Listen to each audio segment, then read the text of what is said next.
Hey guys, Albe here. I'm doing this new video series where I go get coffee with people that own motorcycles and I talk about their motorcycle.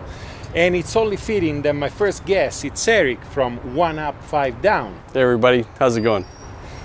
But enough of the chicha, let's go get a cappuccino.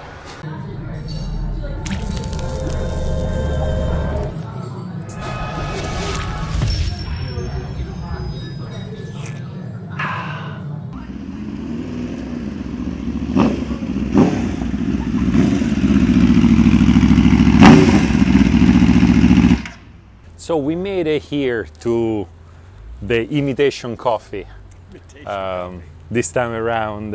First of all, let's get a little bit of history out of you. Okay. What bikes have you owned before you owned the Aprilia? So before this, I had the 2014 BMW HP4. I mean, at the time, I thought that was the best bike you could get for 2014. What about before? Before that, I had a Honda CBR 600. Before that, I had a Honda Nighthawk. Before that, I had some dirt bikes. And then also, believe it or not, I rode a really old Triumph, which looked like a Harley, except the rear brake and the shifter were reversed. Oh yeah. So you had almost like a GP shift. Was it 1 Up 5 Down? No. No? Is that a usual pattern? So what made you choose the RSV4? Good question. You know, there are a lot of things that made me choose the RSV4. So I started getting into riding track, okay? And I also bought a dedicated track bike. It was a 2007 Suzuki GSX-R 1000. So I poured a lot of money into it, put all kinds of traction control, Bazaz stuff, quick shifter and that. But it still didn't have the auto downshifter, right? So I was thinking about turning the BMW into a track bike, and, Yeah. and I was going to pour a bunch of money into that to get the down blipper and all that stuff. And I thought, you know what, I'm coming up to the end of my loan with that motorcycle. I thought, you know what, I'm just going to trade it in and get something that already has everything I want to put it on the track. Okay. And then also something that's fun for the canyons, because I don't commute anymore. Years ago, I used to commute on a motorcycle. I did it for a few years. It was terrible because unless the weather's perfect, it's hell. Well, you got to choose the right motorcycle to commute. You can't get a super sport bike, yeah. to commute, you know.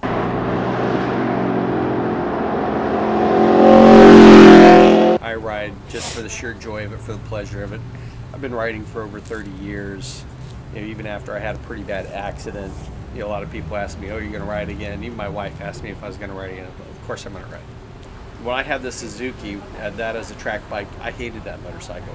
It was a terrible motorcycle to ride. So, the bikes I was considering considering getting another BMW. I did look at the Ducati just came out with the V4S. I looked at that. I considered it, but out of a lot of the articles that I read and other bike reviews that I watched, the Aprilia was always at the top of one of the better motorcycles. Yeah. And like I said, I got this to do the canyons, the mountains, and the track with. Yeah.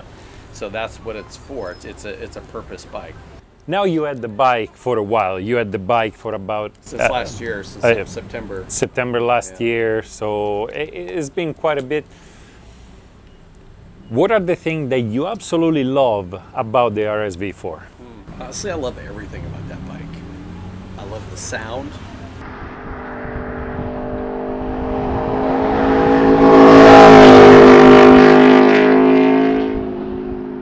I love the way the bike looks. I mean, just look at it. It's gorgeous. It looks pretty good. That zero gravity windshield up front. I love that. Makes it look like an RS50. Go home and check what the RS50 is. Ducatis, all the Ducatis have windshields like that. I don't know. I don't speak English. I'm sorry. I don't know what you're saying. But okay, so obviously it's a good-looking bike. Obviously it's a great bike, and obviously you love it. Apparently, I mean, so how often do models walk up and say, "Hey, can I take a photo on your motorcycle? That's never happened to me before. That is true. We were actually, when we were shooting the intro for this video, this guy came by and asked if he could put one of his models on top of the bikes for some pictures.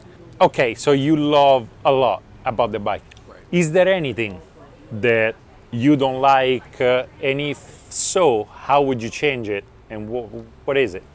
You know, I would say don't like it. I would just say that the one thing that Aprilia could have done better is on the TFT screen, if they had made that so you could change how it translates the information. Yeah. Because as you know, some of the information's kind of pointless. That's one of my gripes. You don't really need to look at it. I wish they had, like on the Ducatis, when you change the riding mode, you can actually change the screen and you get different informations for different riding mode.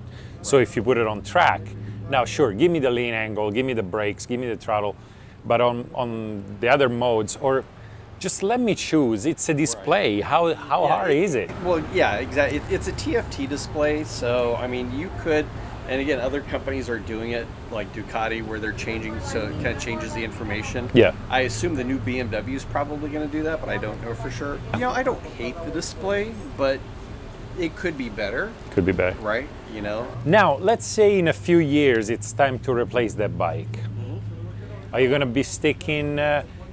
obviously, this is hypothetical because we all know. I said I would stick with BMW, and there I am riding in Aprilia as well, so it doesn't really apply. But let's speculate. Do you think you would go again with Aprilia, or did you have any bad experience with service or buying the bike in the first place, or anything? No, everything was, you know, everything was good. You know, I got a good deal on the bike. I was happy with the deal that I got on the bike. I'm super happy with the motorcycle. Like I said, I really don't have any complaints about the bike. I mean, I just, you know, right now I feel anxious about getting it on the track. But I don't have anything, you know, the bike, it's a fantastic motorcycle, and the sound on it is amazing. I love the sound of it.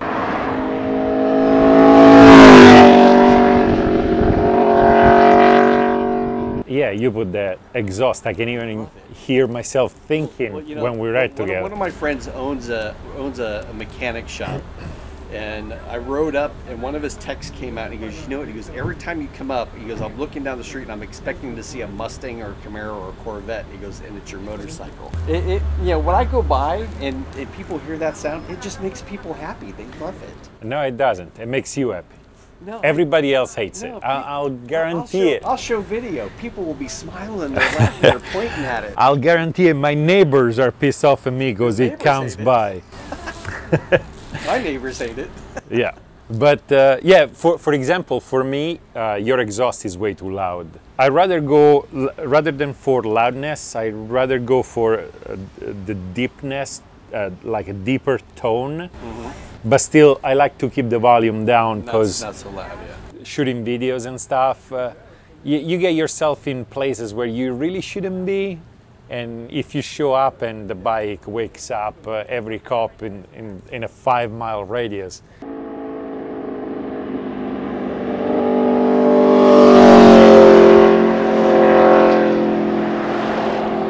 it makes it really hard to sneak by and shoot a video. I'm actually waiting to get pulled over because the volume of my exhaust. It's going to happen one day. Do they make do they make a dB killer for the exhaust I got? The Yoshi? No. Yeah, no. No, they don't. And you know, unfortunately, Yoshi doesn't even do a full exhaust. They just do the slip-on. Yeah.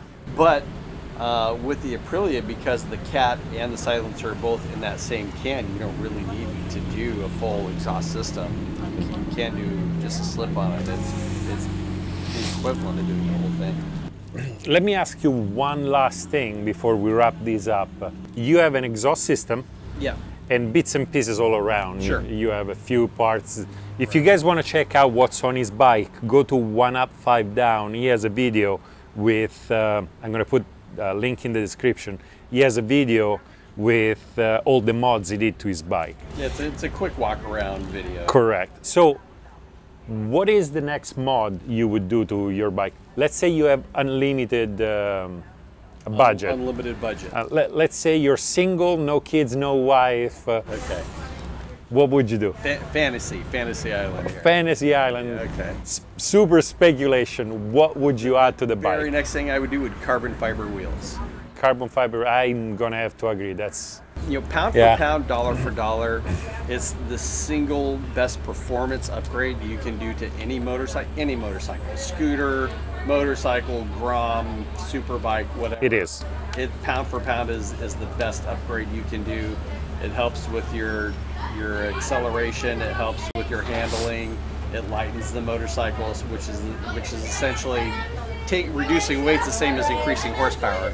Yeah. Well, mostly because it's unsprung weight, so it's not on the suspension. It's rotating mass. Rotating mass, right? So it's and if you put those carbon fiber, I'll take those rims off your hands. You want those? Yeah.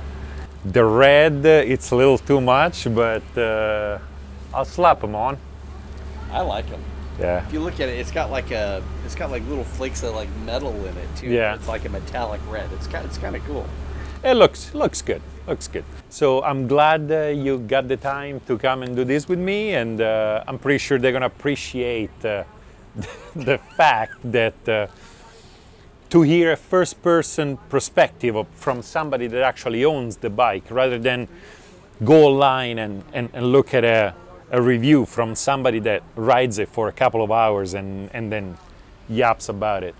So, but stay tuned for more of this, and if you're riding around Southern California, shoot me a line. Come have coffee with me and tell me about your bike. Until then, like, subscribe, and I'll see you next time. Thanks, man. Of course.